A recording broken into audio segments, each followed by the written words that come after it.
What's up, amigos? David here for another Ocarina review, and this week we're looking at the Water Element Alto C Ocarina from STL. So this is the Water Ocarina from STL's Element series. It's a new series of ocarinas inspired by the elements, so they have some by fire, by air. This is the one by water. And they classify it as a tenor, although in the larger spectrum of ocarina classifications, this is an Alto C. So just keep that in mind if you're looking for a new Alto C ocarina, that it would be one of their tenor models. If you've had a chance to look at their Element series, I personally think this is one of the prettier ones because of these grooves that are meant to look like waves. It's very, very pretty. I like the color of the glaze a lot. It's a really nice finish. And I think that's one of the strongest features of this ocarina is the aesthetics. It's very pretty to look at, but it also has a weakness in that design, which we'll talk about in a second. As far as the other physical features, it is a little bit heavier for an Alto C ocarina. I weighed 5 different Alto C models, and the lightest one came in at around 5 ounces.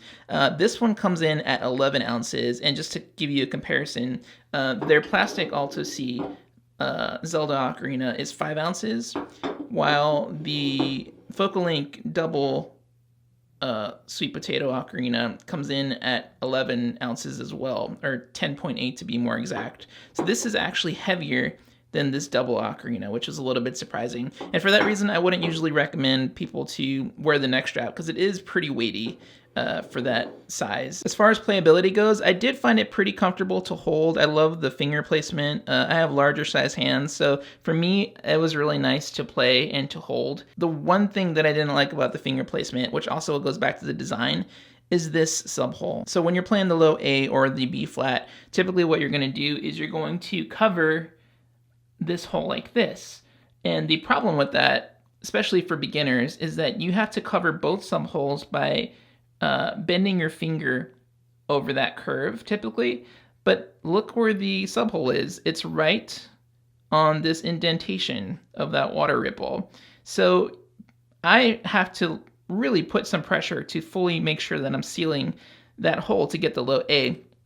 And that was a bit of a bummer. The right one was perfectly fine. I can cover that one pretty easily, but I really struggled with covering that one completely without squeezing down too hard. And since it's a mirror design on the bottom, you can see that the left thumb hole is also on that groove, but I didn't have as much trouble covering that as I did the sub hole, so that was good. The most important part, I think, is the sound, which I really like the sound of this ocarina. The tone is somewhere mixed between the Taiwanese more pure tone and the darker Korean tone, leaning more towards the darker side. And the tone is also slightly textured, which I really liked as well, and you'll get to hear that in a second. The breath curve is really nice, going from the low C to the high F, and one of the nicest features of this ocarina is it doesn't really need the acute bend.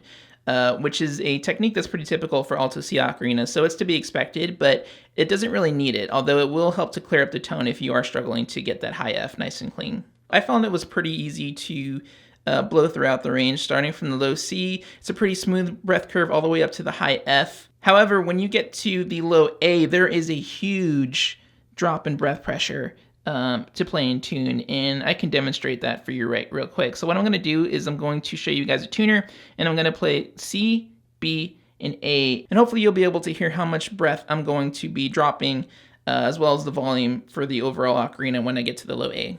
So this is the part we're going to be looking at to make sure we're in tune. There's going to be a line, and we want it to line up directly in the center when it gets to that A. So starting with the C.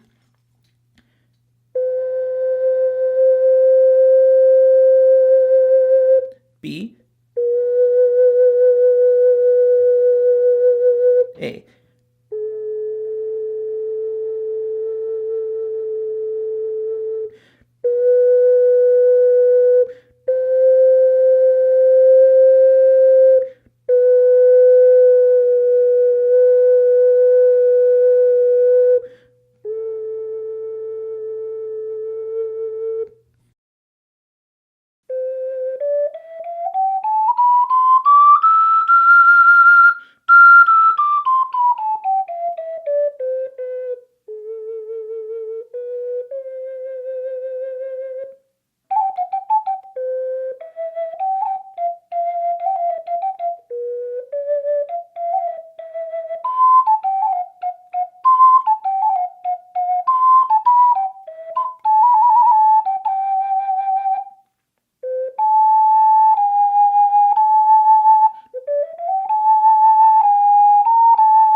Just to quickly recap, tonally, I do like this ocarina. I like that it's more bold than the rest of the alto Cs that STL usually carries. Aesthetically, the ridges I could do without, especially for that low A. I really don't like that ridge line obstructs that low A and makes it feel pretty uncomfortable. It's a little heavier than most alto Cs than I'm used to, but I like that you can go all the way to the top breath-wise without having to use the acute bend, so that's a big plus for that. If you're a beginner looking for an alto C, I would steer clear of this one just because I feel like it's too heavy, especially if you want to wear it around your neck. But if you're more experienced, especially if you're collecting ocarinas and you want to complete the element collection, I think this is one of the better ones. As always, thank you guys for watching. I post ocarina videos throughout the week. Tuesdays are reviews and tutorials. Thursdays are new episodes of Ocarina Road, my vlog series, and Saturdays are new music videos every week. So if you don't want to miss those, be sure to subscribe. If you enjoyed this video, please give it a like, leave a comment to let me know what I should review next, and until then, I'll see you guys next week.